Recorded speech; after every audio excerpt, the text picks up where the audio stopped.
forecheck, stepping in front of the backhand. He scores! Side of the net, deflected, score!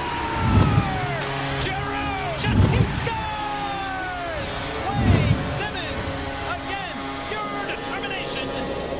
Oh, I could listen to that all day. I feel like Batman's about to show up, like he's just watching over That's Gotham what it's City. all about. Man, That's what it's all about right there. that's fantastic. There we go. We are the Philly Hockey Guys. That's right. We're a new podcast starting up. We're both radio broadcasters, and we have a big passion for Philadelphia hockey. My name's Andy Robb. Ken Prehl. And we're here for you, the Philadelphia Flyers faithful.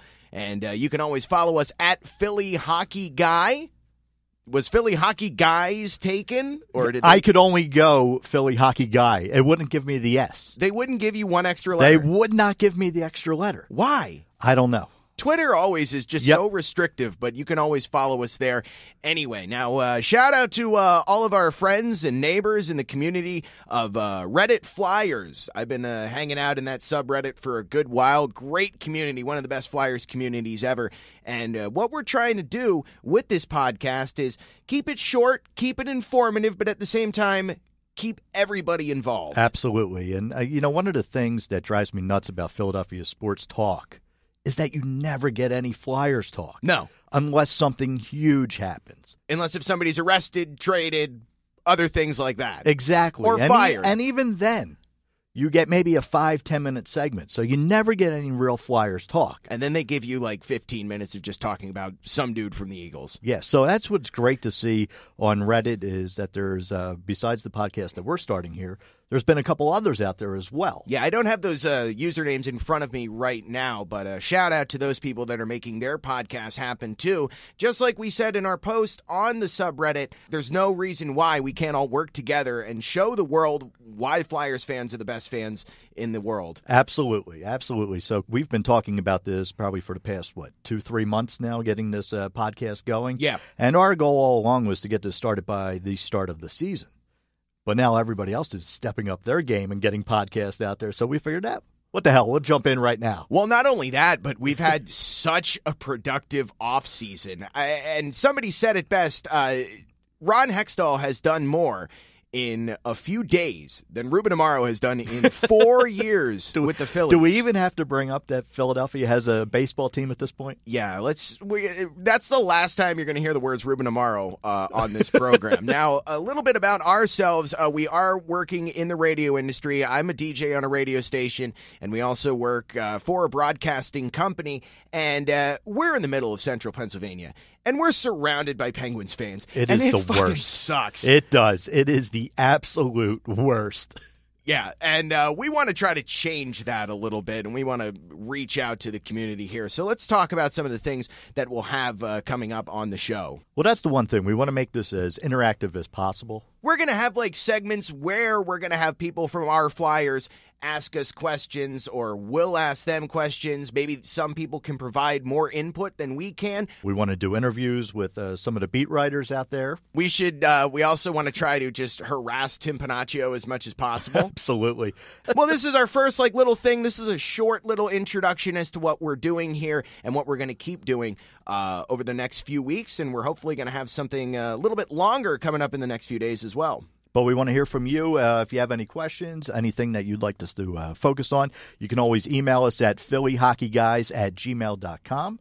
You can also follow us on Twitter at Philly Hockey Guy. Now, don't do S because Twitter would not allow us to put an S on there. That S was too expensive. That is bogus.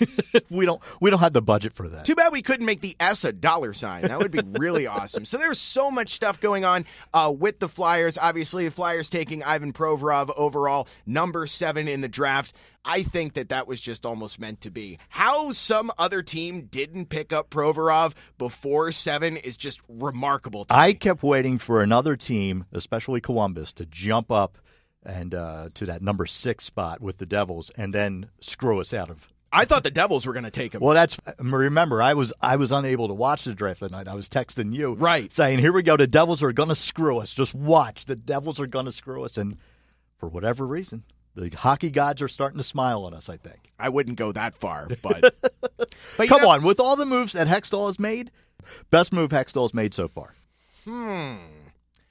Dumping the Pronger contract and getting rid of Nick Grossman.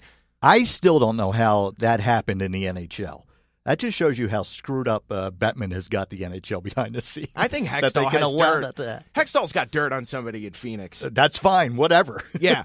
And you know what? A lot of people sometimes, Nick Grossman hasn't been cast in a favorable light, but, me personally, I always thought that he was a pretty competent defenseman. He's a guy that was just a shot blocker. He was good at what he did. Adequate. But when you look at what we have in the farm system, we have to start moving some of these guys out of there. Yeah. So, Andrew McDonald. You all right there? Andrew McDonald. God, excuse me. If I remember correctly, you were all on board on that contract. Was I on board on the McDonald deal? I was going to say. No one was. At the time, we all knew that was not the right deal to make. I'll tell you what, though. I still really like the Streit deal. I still think Mark Streit has been a great addition to that Flyers blue line. Same with Schultze. Schultze's been doing a great job, too. And you can see what Hextall has been able to do with those kind of guys. Yeah. Well, Streit was obviously signed before Hextall, but Schultz is only a 2-year contract. Mm-hmm. We're not going in like the old Homer deals of 5, 6, 7, 10 years and just throwing that money out there.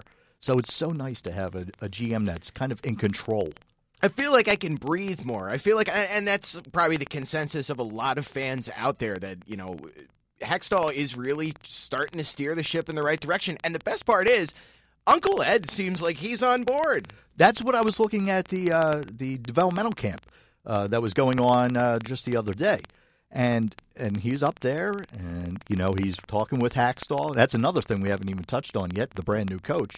But he's up there talking, and it looks like, he's going to lay back and not put the pressure on like he's done before. So I'm all on board with this whole new outlook, this philosophy. This is great. It's having knee-jerk reactions is really, and that he didn't go out and just cherry pick and try to grab all of these free agents at the deadline. I mean, we were everyone, not just us, people were holding their breaths. They were waiting for it. They were saying, something's going to happen. The other shoe's going to drop. Well, something's going to happen. This has been the hardest part of this offseason is that the Flyers have such a reputation of going out there, being reckless, doing a whole bunch of things that you follow any of these rumors and you follow hashtag Flyers on Twitter, and you're seeing all kinds of stupid rumors that are out there, and especially during the first week of July.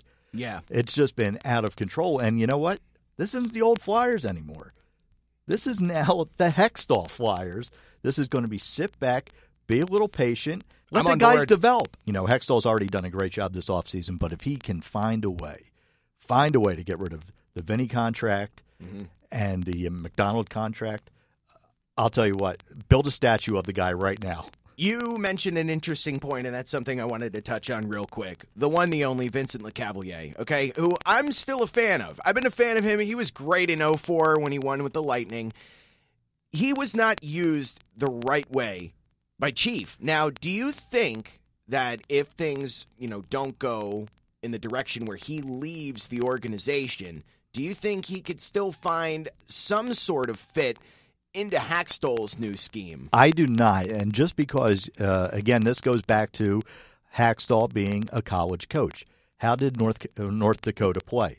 They played like their hair was on fire. They're skating around. They're going end to end. That is not Lecavallier's game anymore. Right. He can't do that. So I don't know where the playing time is. I don't know if you get more than 5-6 minutes. If that, I think we'll see more of Vinny in the press box than we will on the ice. He'll be hooking Coatsy up with crab fries, Amstels. That's our ultimate goal. We're just going to say this right now. We want to just do an interview with Coatsy. Absolutely. At some point, yes. Because that man is a national treasure. Yep. So there's been a lot of things going on. Obviously, we just talked about, Vincent Lecavalier, what's going to happen with him. Only time's going to be able to tell.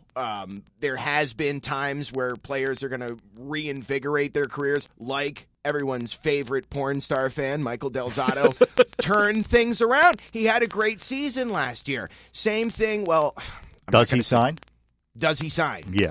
I mean, we got the arbitration going on right now. If you could lock him up for maybe no more than 3 years, I would say okay at a decent price, because you got to save some money for Voracek, buddy. Yeah, that's right, and those talks have opened up. But I would say if you can get Del Zotto for 2.5. That's the max, 2.5 right now. Because, yes, he showed us a lot last year, but can he keep that going? He'll still be making less than R.J. Umberger.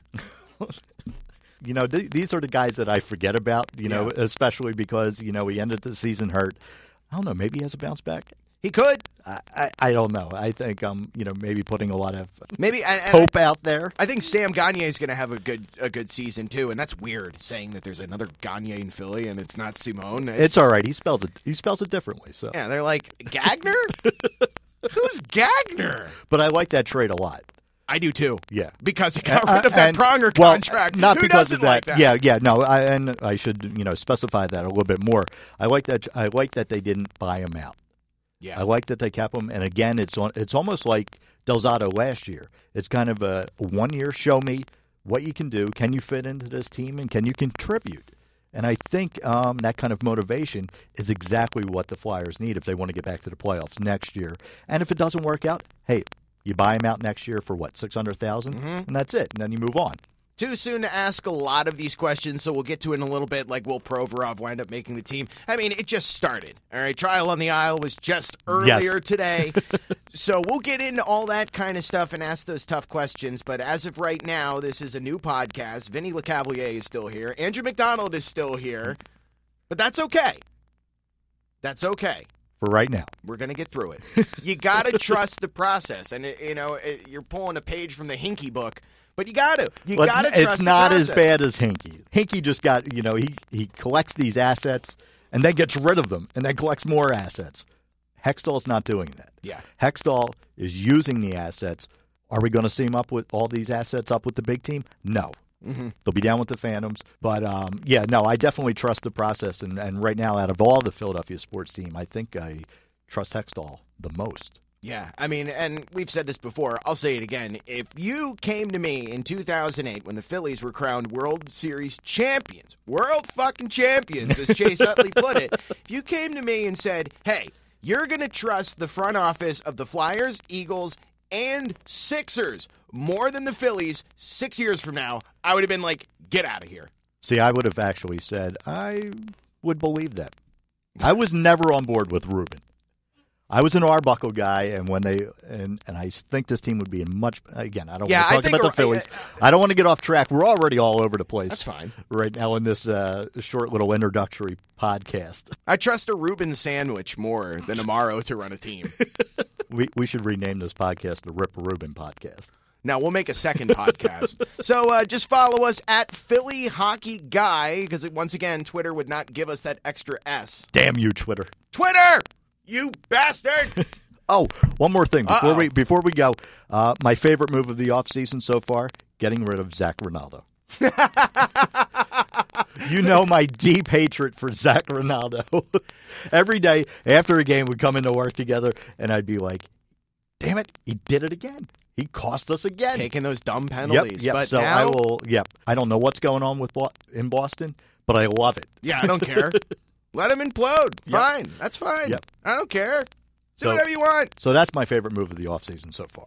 Yeah, there's been some good ones, and we'll talk more about those. So follow us on Twitter, and we'll have some more stuff coming up in a bit. And, of course, once again, shout out to all of our friends on Reddit Flyers, and we'll have some other stuff coming up for you, hopefully very, very soon. And we promise the next podcast will be a little bit more focused. Yeah.